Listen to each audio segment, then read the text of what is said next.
Eternal versus transitory. What is eternal and what is transitory?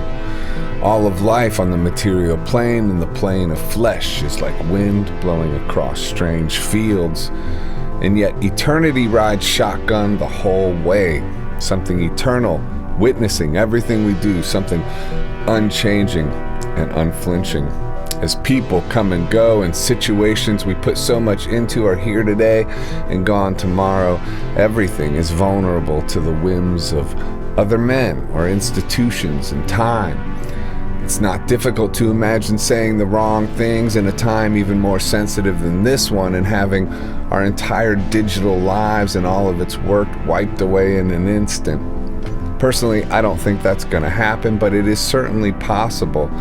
And if that's all there was, this life here and the one that we can see, feel, and touch, the transitory nature of it would make it relatively meaningless, or as meaningful as any dream, holding no more weight than that, as time moves like a wind blowing it away into oblivion.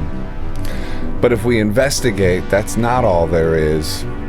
Something unchanging has been with us the entire time, through all the changes, through all the different lives, the different friend groups and seasons, the dramas and the projects that meant everything, which are now like a dream, the material of which are only wisps of our current reality.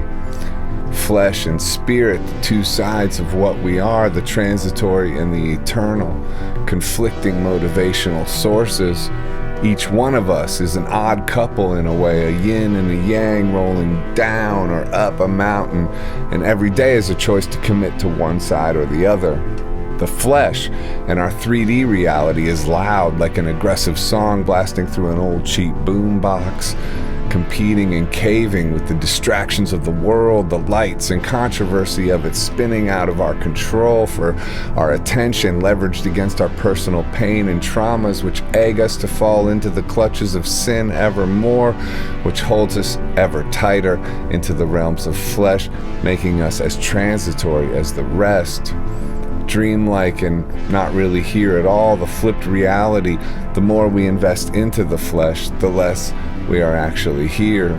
Meanwhile, the spirit, the unchanging, eternal aspects of us are quiet, barely audible to some, the subject of controversy even, as to whether or not the spirit holds any reality at all. Any talk of the spirit is often relegated to the sidelines of insanity from those most beholden to the flesh, and yet for any of us who have lived long enough, we can review our lives and see relatively easily that that side of our lives, the spiritual, has a weight that has witnessed all of it and has remained unchanging throughout.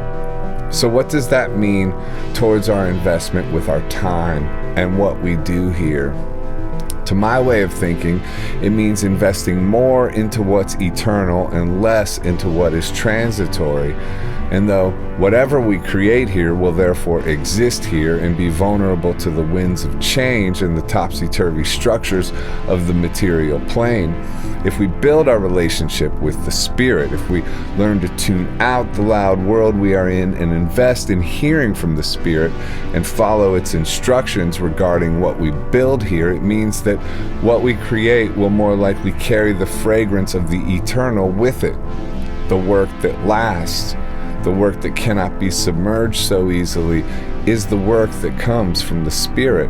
The source of our creativity carries the fate of the work from the voice it's derived from. Flesh versus spirit in all things.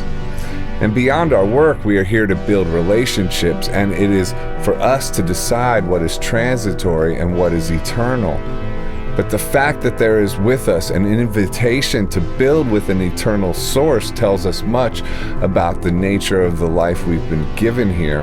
The fact that the life of our flesh is constantly distracting us and driving us away from the life of our spirit is also very interesting to consider. Fasting is the act of putting our spirit over our flesh, and mixing that with prayer is the act of trying to turn up the volume of the eternal and turn down the volume of the flesh. So why is it that building a relationship with the spirit is so difficult and takes a kind of supernatural discipline?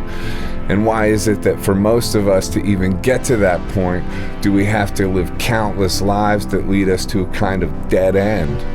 I really have no idea. I'm simply observing the way that it is through my limited perspective, but every aspect of this life, whether flesh or spirit, is challenging. And so perhaps we need all those experiences to put our soul through a kind of boot camp that prepares it for a relationship with the eternal or the spirit. For me, it's obvious that this life isn't meaningless, and so life itself provokes us into designing a life that reflects the value of the gift that we've been given. And so then to use our reason and notice what we have in this day is to create the potential for something that will echo for eternity versus investing in something that will blow away with time. It's a strange challenge to consider and see what, if anything, of the eternal we can capture and put into our work. I think there is always an answer to that question, and the more we deny our flesh and say yes to our spirit, the louder that answer becomes.